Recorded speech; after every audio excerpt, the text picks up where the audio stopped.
Hi friends, I hope आप लोग सब अच्छे होंगे।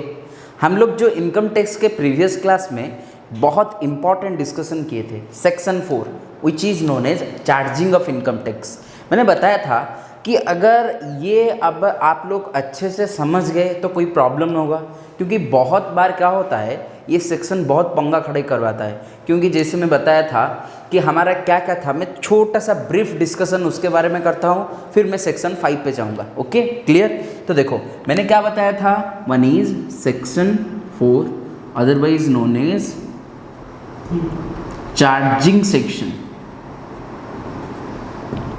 ओके, तो पहले क्या बताया था, ये first one is your charging charging section में ये पहला फर्स्ट पॉइंट मोस्ट इंपॉर्टेंट क्या बताया था, फिर मैंने क्या बताया था, फिर लास्ट में टोटल इनकम पे मैंने छोड़ दिया था। आप लोगों को क्लियर आ रहा है? फर्स्ट पॉइंट ये बोल रहा था, it is a annual tax.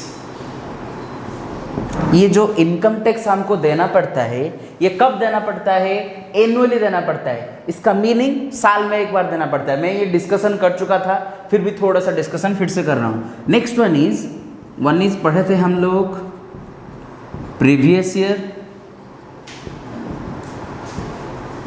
Assessment year, annual finance act. तीन चीज मैंने बताया था। First one is your previous, इसका मतलब प्रीवियस ईयर का इनकम। असेसमेंट ईयर में टैक्स देना पड़ेगा। In annual finance act tax rate must be decided. मैंने अच्छे से क्लियर करके आप लोग को बताया था। सेकेंड पॉइंट का जो सिंपल सा मतलब था कि मुझे क्या करना पड़ना, प्रीवियस ईयर में मैंने जितना कमाया था, इनकम किया था, उसका टैक्स मुझे असेसमेंट ईयर में देना पड़ेगा। कहा मतलब कौन सा रेट पे देना पड़ेगा? The rate which is decided by annual finance act. Most important point ये तो दिमाग में, मैं तो बोल रहा हूं चार्जिंग सेक्शन आप कुछ भी करो आपके दिमाग में होना चाहिए, तभी पढ़ने में मजा आएगा। फिर से बोल रहा हूं, first one it is an annual tax. Next one for the income of previous year, बहुत इंपॉर्टेंट पॉइंट है। For the income of previous year the tax should be collected in assessment year on the rate decided by annual finance act. Clear? समझ में आ रहा है? मैंने next बताया था, टैक्स इज चार्ज्ड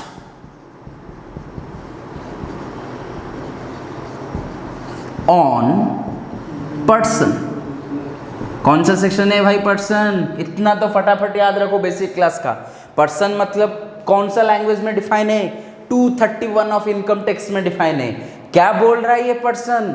सिंपल सा मीनिंग बोल रहा है, ये जो टैक्स चार्ज हो रहा है और टैक्स लेवी हो रहा है, एक वर्ड इधर यूज करता हूं, लेविड। किसके ऊपर लेविड होगा? पर्सन के ऊपर लेविड होगा। पर्सन का मतलब क्या है? First one is your SSC. कभी मत बोलना, मैंने 100 बार बताया था। पर्सन और वन एक था एसएससी, ये दोनों में कंफ्यूजन कभी मत होना। और एक बताया था इनकम, हेड्स ऑफ इनकम, ये दोनों में कभी कंफ्यूजन मत होना। इधर हम एसएससी के ऊपर चार्ज नहीं कर रहे, किसके ऊपर कर रहे? पर्सन के ऊपर। मतलब जो चार्ज होगा उसको हम एसएससी बोलेंगे। मतलब कौन टैक्स देगा? पर्सन देगा। इसका मतलब इंडिविजुअल दे सकता है, एचयूएफ दे सकता है, कंपनी दे सकता है, फार्म दे सकता है, लोकल अथॉरिटी दे सकता है, artificial judicial person, AOP, BOI, कोई भी दे सकता है। क्लियर? उसके बाद मैंने एक बहुत इंपॉर्टेंट पॉइंट बताया था, tax is calculated on total income.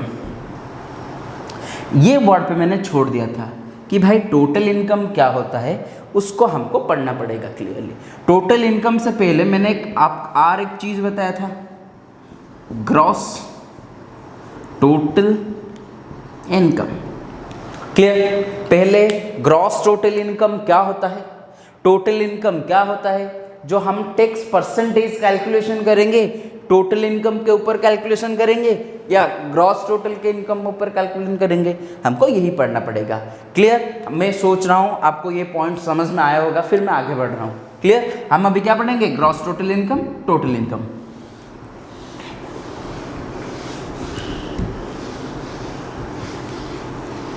देखो क्या बोल रहा है, ग्रॉस टोटल इनकम। ओके, तो देखो ग्रॉस टोटल इनकम ये क्या बोल रहा है, ये हमारा सेक्शन कहाँ मेंशन है? 80B सबसेक्शन 5 और क्लॉज 5। क्लियर? पक्का बात। नेक्स्ट चलो, मैं फिर से बोल रहा हूँ, थोड़ा सा अच्छे से सुनो।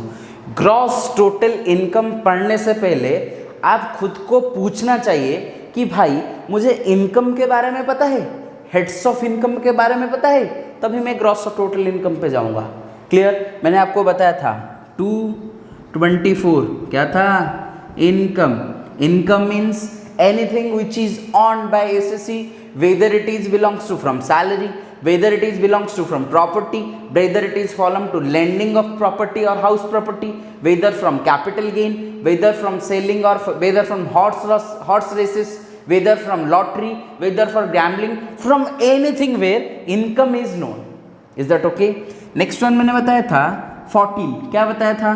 The total income is divided into 5 heads. One is salary, house property, profit and gain from business and profession, next one is your capital gain, next one is your other sources. इसका मतलब ये section 14 क्या बोल रहा है कि पहले ये बोलता था 224 इनकम में बारे में बता रहे, मैं 100 बार बोल रहा हूँ, इनकम और हेड्स ऑफ इनकम के कभी कंफ्यूजन मत होना, एसएससी और पर्सन में कभी कंफ्यूजन मत होना। क्लियर? ये क्या बोल रहा है? 224 बोल रहा है इनकम में बारे में बोल रहा है, कौन से सोर्स से मुझे इनकम मिल रहा है। सेक्शन 14 क्या कर रहा है? सब सोर्स को 5 सोर्स में डिवाइड किया। क्लियर? समझ में आ रहा है? जैसे 1 हो गया सैलरी, जैसे हो गया हाउस प्रॉपर्टी, जैसे हो गया पीजीवीपी, जैसे हो गया कैपिटल गेन, जैसे हो गया अदर सोर्सेस। तो मेरा सैलरी से कुछ इनकम आएगा, हाउस प्रॉपर्टी से कुछ इनकम आएगा, पीजीवीपी से कुछ इनकम आएगा, कैपिटल गेन से कुछ इनकम आएगा, अदर सोर्स से कुछ इनकम आएगा। इसका मतलब ये जो पूरा इनकम है इसको मैंने 5 हेड में डिवाइड कर दिया। Is that okay? क्लियर? फिलहाल देखिए, देखो क्या है ये, सिंपल सा चीज बोल रहा है ये कि भाई ग्रॉस टोटल इनकम का मतलब क्या है? It is the sum of total 5 heads of income. ये बोल रहा है जो सेक्शन 14 में आपने पूरा इनकम को 5 हेड में डिवाइड किया, वो 5 हेड का सम को हम लोग क्या बोलेंगे? Gross total income. क्लियर? देखो कौन सा 5 हेड था। फर्स्ट वन क्या बोल रहा है? Income from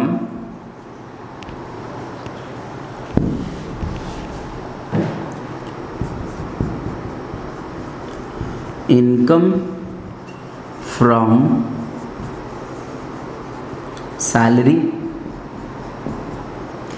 income from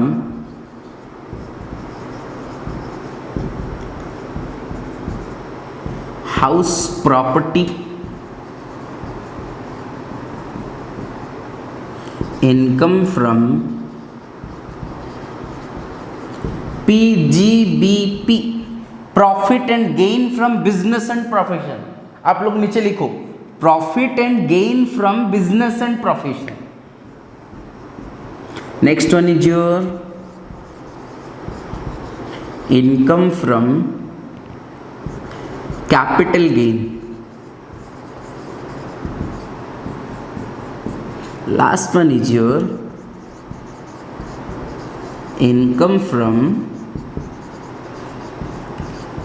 other sources. Is that okay? इसको हम लोग क्या बोलेंगे? This one is known as gross total income. Clear? As per section 80B subsection 5. Clear? आपको समझ में आया मैं क्या बोल रहा हूं? जो total income earned is mentioned in section 224 and as per section 14, the total income is divided into 5 heads. Clear? समझ में आ रहा है? The heads are income from salary, income from house property, income from profit and gain from business and profession, income from capital gain, income from other sources. When the 5 things should be merged to each other is known as gross total income. Clear? I think आपको समझ में आ रहा है। Next most important point is, तो बोलोगे sir जो हमने चार्जिंग सेक्शन पढ़ा था आप तो बताए थे कि ग्रॉस टोटल इनकम पर टैक्स लेवी नहीं होता है। कहाँ टैक्स कैलकुलेशन होता है? टोटल इनकम के ऊपर कैलकुलेशन होता है। क्लियर? टोटल इनकम पढ़ने से पहले पहले ग्रॉस टोटल इनकम पढ़ना पड़ेगा। फटाफट इसको नोट आउट करवाओ।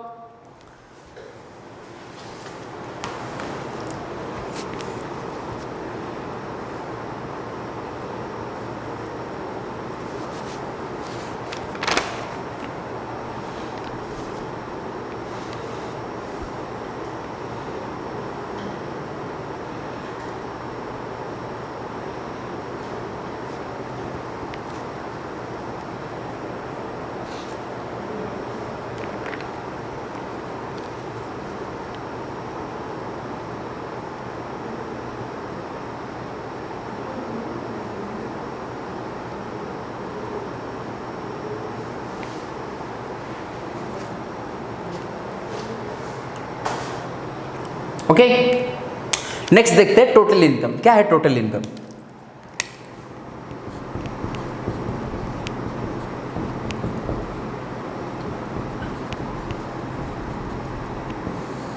ओके, टोटल इनकम क्या बोल रहा है कि most important thing, it is mention under section 245। क्या बोल रहा है total income? First most important point, total income is calculated from deducting the, बहुत अच्छे से सुनो, deducting the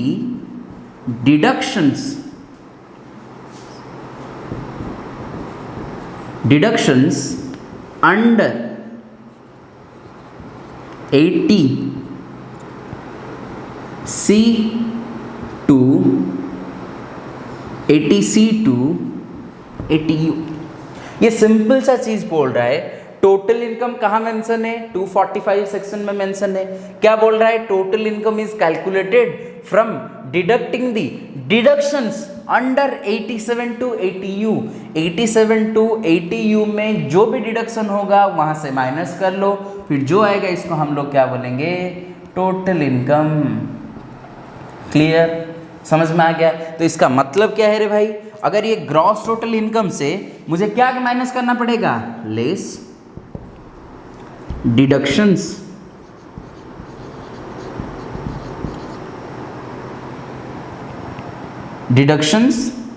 under section 80C to 80U। ये माइनस कर दो। माइनस करने के बाद जो निकलेगा इसको हम लोग क्या बोलेंगे? बहुत इंपॉर्टेंट चीज, इसको हम क्या बोलेंगे? Total income. क्लियर? समझ में आ रहा है? पहले 5 हेड को सम करवाओ, जो आएगा इसको बोलेंगे ग्रॉस टोटल इनकम। उसमें से deduction under section 80C to 80U। तुम पूछोगे सर ये डिडक्शन वर्ड कहाँ से आया? मैं आपको बताऊंगा। डिडक्शन मतलब कुछ डिडक्ट करना पड़ेगा। क्लियर? क्या डिडक्ट करना पड़ेगा हम पढ़ेंगे 80C to 80U में। कौन सा चीज डिडक्ट करना पड़ेगा? बहुत सारे डिडक्शन से। डिडक्शन करने के बाद जो आएगा इसको हम क्या बोलेंगे? Total income. Clear? Next most important point, सोच लो अगर ये जो टोटल इनकम है, टोटल इनकम कुछ क्या हो रहा है, जैसे राउंड हमको क्या करना पड़ेगा? पॉइंट में आ गया और नॉट नियर बाय 10 में आ रहा है, तो मुझे क्या करना पड़ेगा? इसके ऊपर हमको क्या करना पड़ेगा? टैक्स चार्ज करना पड़ेगा। टैक्स चार्ज करने से पहले मुझे काम करना पड़ेगा। क्या करना पड़ेगा? 288A, क्या इसको बोलते हैं? Rounding off.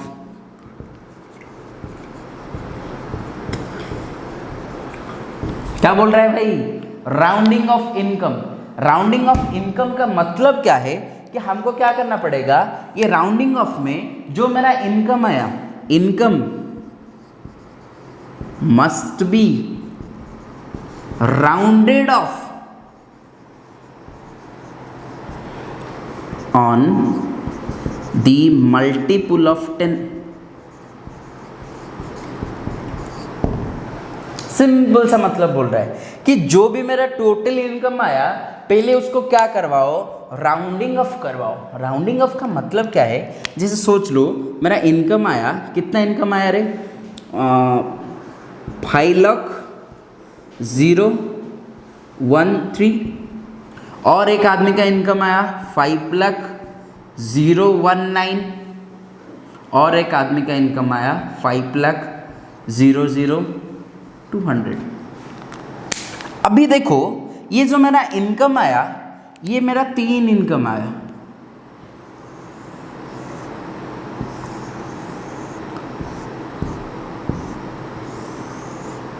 एक का इनकम है 5,13 रुपीज़, 5,19 रुपीज़, 5,0200 रुपीज़।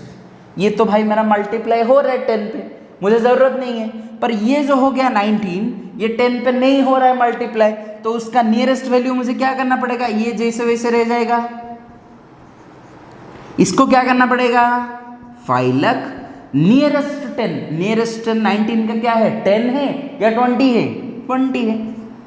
इसको क्या बोलेंगे, राउंडिंग ऑफ इनकम। जैसा ये देखो 013, इसका राउंडेस्ट 10 क्या है, 10 है या 20 है, ऑब्वियसली 10 है, तो इसका राउंडिंग ऑफ क्या होगा, मतलब 5 से ऊपर जा रहा है टोटल, नेक्स्ट पे डिजिट में कन्वर्ट करो, 5 से कम हो रहा है लास्ट डिजिट, अगर ये 9, 5 से ज़्यादा है 19 का 20 करवा दो। ये जो 13 है 13, लास्ट डिजिट 3 है, 5 से कम है, तो उसको क्या करवाओ, नियरेस्ट प्रीवियस में करवाओ 10। इसको क्या बोलते हैं, राउंडिंग ऑफ इनकम। मुझे भी क्या करना पड़ेगा, इधर टोटल इनकम के बाद राउंडिंग ऑफ इनकम करना पड़ेगा। ओके, राउंडिंग ऑफ इनकम हो गया। ये मेरा जो आ गया, इसको हम क्या बोलेंगे, राउंडिंग ऑफ इनकम। मुझे क्या करना पड़ेगा, इसके ऊपर टैक्स चार्ज करवाना पड़ेगा। Tax is charged on this income. Clear, समझ में आया? तो तभी हमको टैक्स किसके ऊपर चार्ज करना पड़ेगा, टोटल इनकम को राउंडिंग ऑफ करो, उसके बाद जितना आएगा उसके ऊपर टैक्स चार्ज करो। क्लियर, आपको क्लियर हो गया? तो ग्रॉस टोटल हमारा ये कहाँ से आया रे, जो सेक्शन 4 बोल रहा था चार्जिंग से कर, तुम टोटल इनकम के ऊपर टैक्स चार्ज करो। टोटल इनकम पढ़ने से पहले मुझे क्या पढ़ना पड़ेगा, ग्रॉस टोटल इनकम पढ़ना पड़ेगा। ग्रॉस टोटल इनकम ने हम लोग क्या पढ़े, income from salary, income from house property, income from PGVB, income from capital gain, income from other sources, सबको मिलाओ क्या आएगा, ग्रॉस टोटल इनकम। उसमें से डिडक्ट करो, क्या डिडक्ट करना है, deduction from 80C to 80U deduct करो, जो आएगा वो क्या होगा, टोटल इनकम। फिर इसको राउंडिंग ऑफ इनकम करो, कहा आएगा टैक्स हमको इसके ऊपर चार्ज करना पड़ेगा। और एक छोटा सा पॉइंट बताता हूं, इधर देखो, ये जो टैक्स अगर हो गया, tax must be calculated on total income और rounding off income. Next most important point is tax also 288B क्या बोल रहा है कि मुझे क्या करना पड़ेगा, टैक्स को भी राउंडिंग ऑफ करना पड़ेगा। राउंडिंग ऑफ टैक्स कैसे करना पड़ेगा, वही nearest to 10। Okay, nearest to 10 कैसे होगा, देखो अगर एक का टैक्स अमाउंट 50,359 है और एक का है 50,351 और एक का है 50,300, भाई ये तो 10 पे मल्टीपल हो रहा है, ये टैक्स को मतलब राउंडिंग ऑफ करने की जरूरत नहीं है। ये जो 5 है, ये क्या मैं बोल रहा हूँ, राउंडिंग ऑफ इनकम के बाद इसके ऊपर आपने कुछ परसेंटेज लगा के कैलकुलेशन किए, जो अमाउंट आया उसको भी मुझे राउंडिंग ऑफ करना पड़ेगा। कौन से सेक्शन बोल रहा है, 288B rounding off income tax कैसे करना पड़ेगा? नियरेस्ट, ये हो गया 359, तो क्या हो जाएगा 50,360, ये हो जाएगा 50,350। तो section 288 says that rounding of income, section 288B says that rounding off income tax. दोनों में मुझे क्या करना पड़ेगा? राउंडिंग ऑफ करना पड़ेगा। क्लियर? फटाफट नोट करवाओ।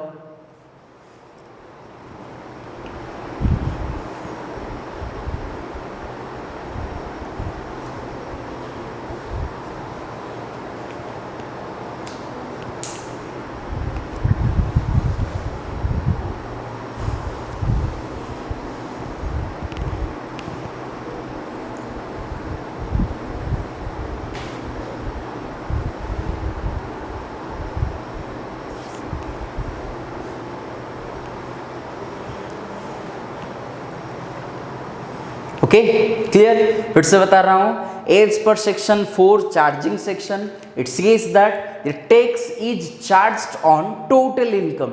Before knowing about total income, we have to know about gross total income. Simply gross total income says that the income which is derived from combining sum of all 5 heads of income.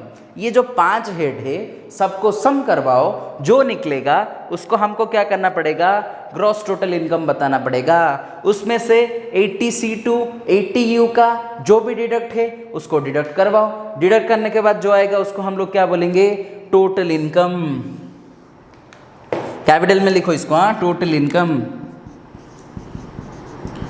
Total income. Clear? Next one is your rounding off total income. कौन सा section है रे? 288A। उसके बाद क्या करो? Next जो मेरा है राउंडिंग ऑफ करवाओ, फिर टैक्स चार्ज करवाओ। टैक्स को भी राउंडिंग ऑफ करने के लिए सेक्शन क्या है? 288B है। क्लियर? आई थिंक आपको आ गया होगा किसके ऊपर टैक्स चार्ज करना पड़ेगा। भाई हमारा जो सेक्शन 4 बोल रहा था कि मेरा जो सेक्शन क्या बोल रहा है, section 4, it is an annual tax. It's okay, it is an annual tax, साल में एक बार देना पड़ेगा। नेक्स्ट बोल रहा था प्रीवियस ईयर का इनकम, इस पे मतलब प्रीवियस ईयर का टोटल इनकम पे करंट ईयर पे टैक्स देना पड़ेगा। कौन सा रेट पे देना पड़ेगा? मेरा जो annual finance budget, annual finance act जो रेट बोल रहा है उस पे देना पड़ेगा। तो मेरा किसके ऊपर टैक्स देना पड़ेगा? यही अमाउंट के ऊपर टैक्स देना पड़ेगा। कौन सा साल देना पड़ेगा? असेसमेंट ईयर पे देना पड़ेगा। ये जो इनकम है आप किस साल में कमाए थे? प्रीवियस ईयर में कमाए थे। क्लियर? समझ में आ गया बेटा? वो बहुत इंपॉर्टेंट चीज है। Section 4 is your completed. Clear? चलो, बहुत अच्छा सेक्शन था। जो भी पढ़ाई कर रहे हो उसका चार्जिंग सेक्शन बहुत इंपॉर्टेंट है।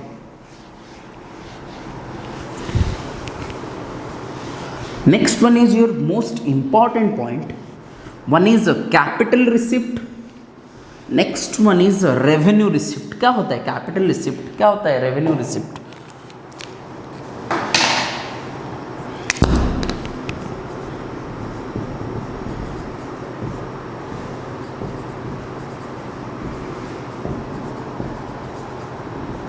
Capital receipt, next one is revenue receipt. Capital receipt इसीटाও कम कर दी। Capital receipt, next one is revenue receipt. देखो मोस्ट इंपॉर्टेंट बात है, जैसे मैंने बताया था आपके अकाउंटिंग में भी पढ़े होंगे। कैपिटल का मतलब क्या है, रेवेन्यू का मतलब क्या है। कैपिटल मतलब जो ट्रांजेक्शन्स 12 मंथ के बाद हो रहा है इसको हम क्या बोलेंगे, और जो भी ट्रांजेक्शन्स का वैल्यू 1 ईयर के ऊपर होगा, बेनिफिट 1 ईयर के ऊपर मिलेगा, कैपिटल। जिसका फटाफट मिल जा रहा है उसको क्या बोलेंगे, रेवेन्यू। लाइकवाइज हमारा ये सिंपल सा चीज़ बोल रहा है कि भाई जो भी आपका कैपिटल इनकम है, थोड़ा अच्छे से सुनो, मैं उसको एक अच्छे से लिख रहा हूँ फिर आपको पढ़ने में मजा आएगा। सिंपल सा चीज़ बोल रहा है। फर्स्ट वन कैपिटल के बारे में लिखते हैं, नेक्स्ट वन रेवेन्यू के बारे में लिख लें। All capital incomes will not be taxed, will not be taxed up to which it was not clearly mentioned on the act। Simple सा चीज बोल रहा है, एक सेकेंड।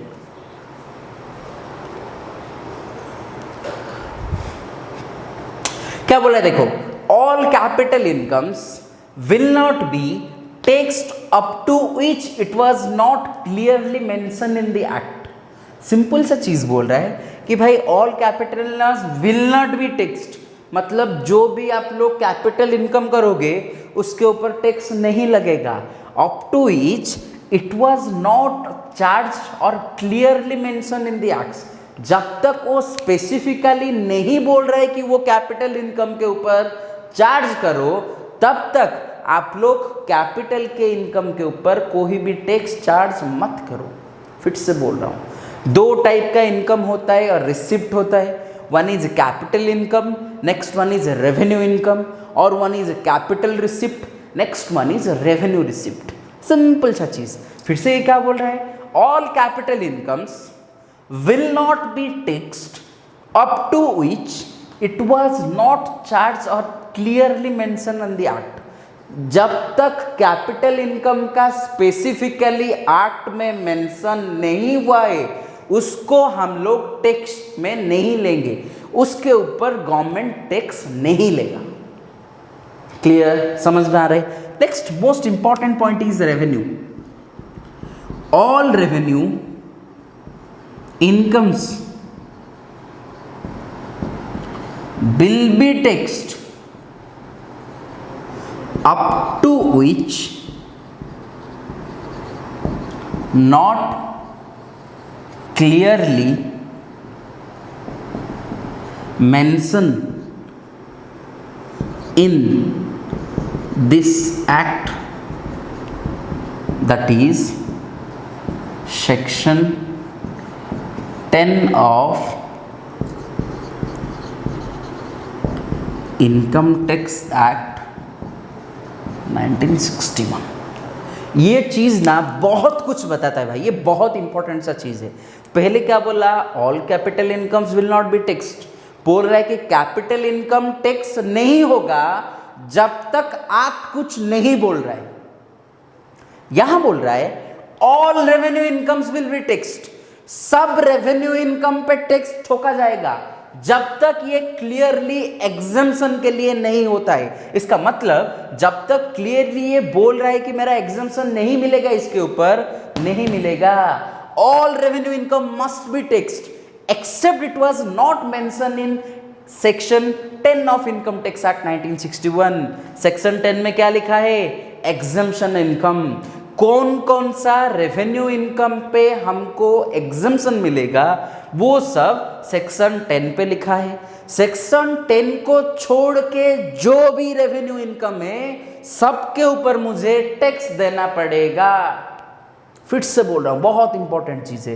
पहले बोला कि कैपिटल इनकम के ऊपर टैक्स देने की जरूरत नहीं है, जब तक मैं नहीं बोल रहा हूं ये कैपिटल के इनकम के ऊपर मुझे टैक्स चाहिए। इसका मतलब जब तक कैपिटल इनकम का स्पेसिफिकली टैक्स कलेक्ट करने के लिए मेंशन नहीं है तब तक मैं टैक्स कलेक्ट नहीं करवाऊंगा। रेवेन्यू इनकम उसका उल्टा बोल रहा है, all revenue income must be taxed, सब रेवेन्यू इनकम के ऊपर आपको टैक्स देना पड़ेगा, सब रेवेन्यू रिसिप्ट के ऊपर आपको टैक्स देना पड़ेगा, जब तक सेक्शन 10 में मैं नहीं बोल रहा हूं कि इसको छोड़ दो। क्लियर, सिंपल सा मीनिंग। ये दो सेक्शन मतलब बहुत मायने रखता है। जब हम लोग आगे आगे पढ़ते जाएगा ना फिर आप लोग इसको याद करोगे, भाई कैपिटल और रेवेन्यू क्या था, उसका रोल क्या था। थोड़ा अच्छे से इसको देखो, बहुत इंपॉर्टेंट चीज है। फटाफट नोट आउट करवाओ।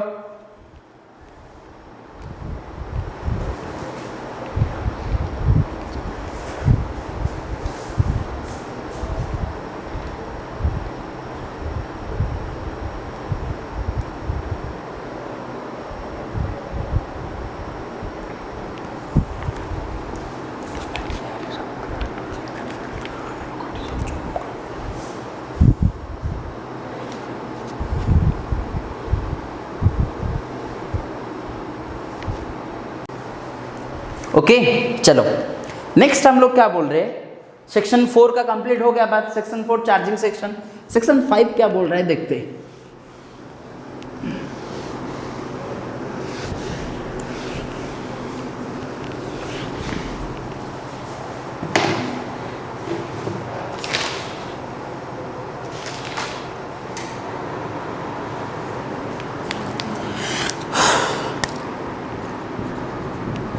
सेक्शन 5 ऑफ IT एक्ट 1961 क्या बोल रहा है सेक्शन 5? सिंपल सा मीनिंग बोल रहा है कि भाई हमारा जो टैक्स चार्जेबल होगा कौन सा बेसिस पे चार्जेबल होगा। देखो एक दो नया वर्ड आएगा फिर मैं उसको एक्सप्लेन करूंगा। The tax chargeable is on the basis of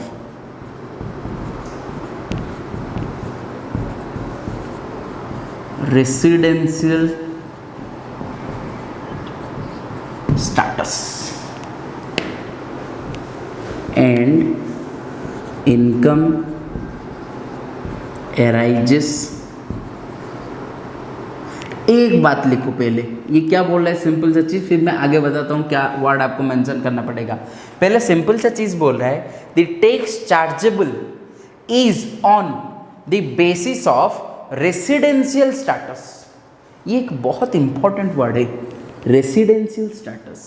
एक होता है सिटीजनशिप, एक होता है रेसिडेंशियलशिप। सिटीजनशिप मतलब जैसे मैं इंडिया में इनकम हो गया, सॉरी मैं इंडिया में पैदा हो गया तो मैं इंडिया का सिटीजनशिप हो जाऊंगा, कुछ भी करो मैं इंडिया का सिटीजनशिप नहीं चेंज होगा। क्लियर? रेसिडेंशियलशिप के लिए क्या करना पड़ेगा, रेसिडेंशियलशिप के लिए क्या क्या कंडीशन है, मैं 10 मिनट या नेक्स्ट क्लास में हम लोग डिस्कशन करेंगे, उसको टेंशन मत लो। पहले दो वर्ड का डिफरेंस समझो।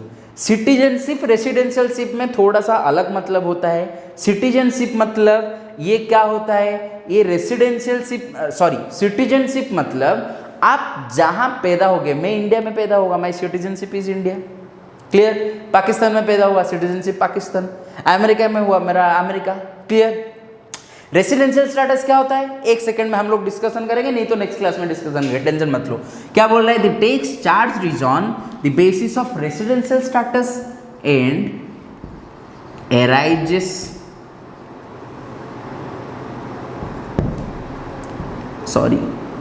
residential status arises and accrued and received। बहुत सारे चीज मायने रखता है हमको टैक्स चार्ज करने के लिए। रेसिडेंशियल स्टेटस बहुत इंपॉर्टेंट है और एराइजेस वो इनकम कहाँ से आया उसके ऊपर चार्ज करना पड़ेगा। एक्यूड कहाँ से निकला, रिसीव्ड कौन रिसीव कर रहा है उसके ऊपर भी हमको क्या करना पड़ेगा, टैक्स चार्ज करना पड़ेगा। सिंपल सा मतलब देख लो, मैंने जहाँ बोला एक्यूड, मैं अगर इंडिया से इनकम कर रहा हूँ, सोच लो हमारा जो अमेजन का मतलब प्रोप्राइटर सॉरी अमेजन का CEO जेफ बेजोस, ये क्या कर रहा है, इंडिया में इनकम कर रहा है, टैक्स कहाँ देगा, इंडिया में देगा। वहाँ का रेसिडेंट है, वहाँ देगा या नहीं देगा वो बात में हम लोग पढ़ेंगे। पहली बात, अगर वो इनकम इंडिया का है तो मुझे इंडिया में टैक्स देना पड़ेगा क्योंकि भाई ये इंडियन इनकम है। इसीलिए ये बोल रहा है एराइजेस, एक्यूड और रिसीव। कहाँ रिसीव हो रहा है, जैसे सोच लो मैं क्या कर रहा हूँ, मेरा बिजनेस चल रहा है सऊदी अरब में, मैं इधर बिजनेस कर रहा हूँ इंडिया में। अगर मैं इंडिया में हूँ, रेसिडेंशियल स्टेटस मेरा इंडिया का है, तभी मुझे क्या करना पड़ेगा, यहाँ का ही टैक्स देना पड़ेगा।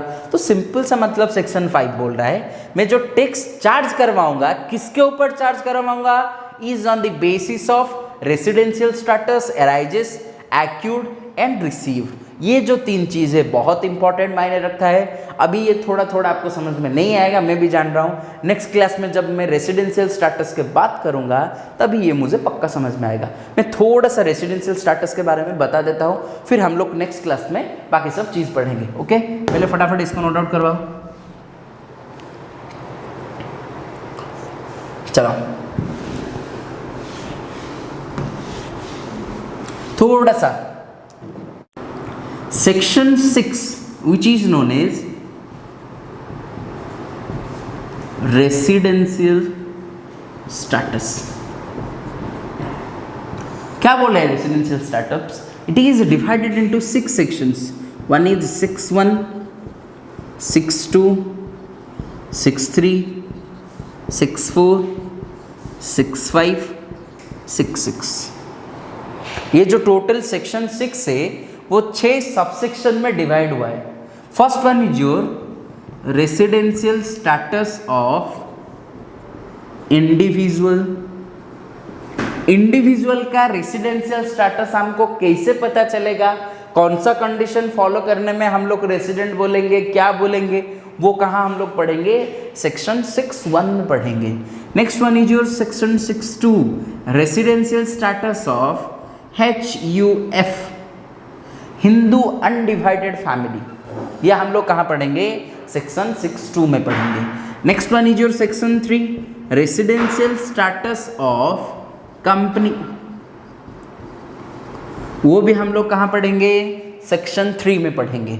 Next one residential status of other except individual HUF company. ये 3 को छोड़ के और जो मेरे पास मेरा टोटल पर्सन 7% था, ये 3 को छोड़ दिए, जो और बाकी है चारों का, उसका रेसिडेंशियल स्टेटस कहाँ पे पता चलेगा? 6(4) से पता चलेगा। 6(5) क्या बोलता है मैं नेक्स्ट क्लास में बताऊंगा, टेंशन मत लो। 6(6) is your additional condition.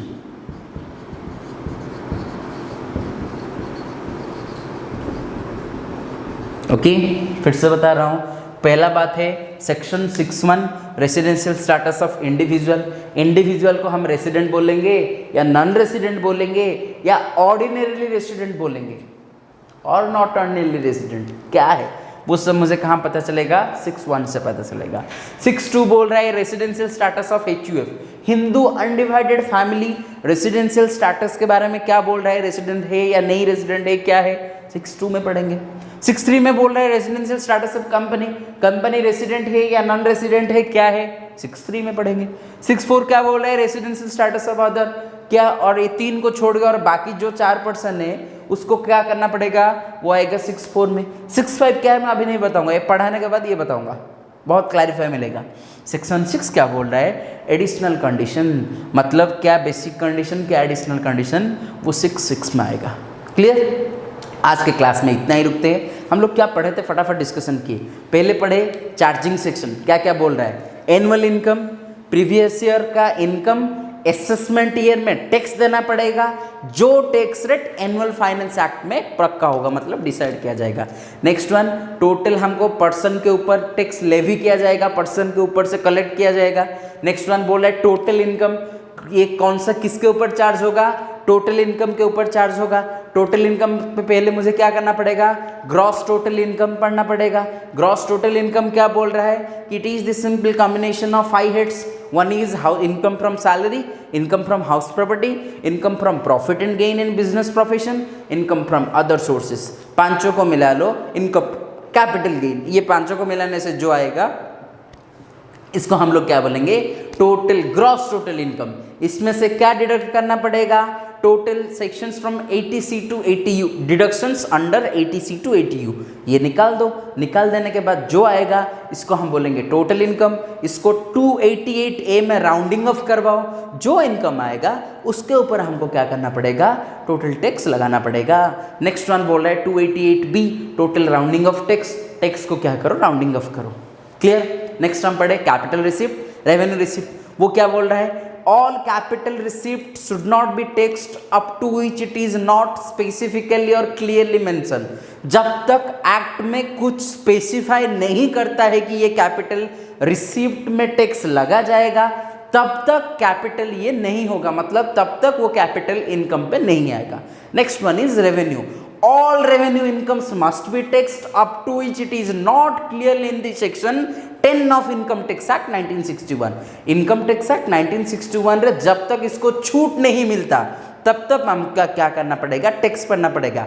Capital में जब तक अलाउ नहीं करता तब तक नहीं करेंगे। इसमें रेवेन्यू में जब तक छूट नहीं मिलता तब तक हमको क्या करना पड़ेगा? अलाउ करवाना पड़ेगा। नेक्स्ट हम लोग क्या पढ़े? Section 6 residential status, residential status of individual, HUF, company, others, specific important point, next one is your additional condition. Okay, चलो फिर नेक्स्ट क्लास में हम लोग बाकी चीज़ डिस्कशन करते हैं। Thank you very much.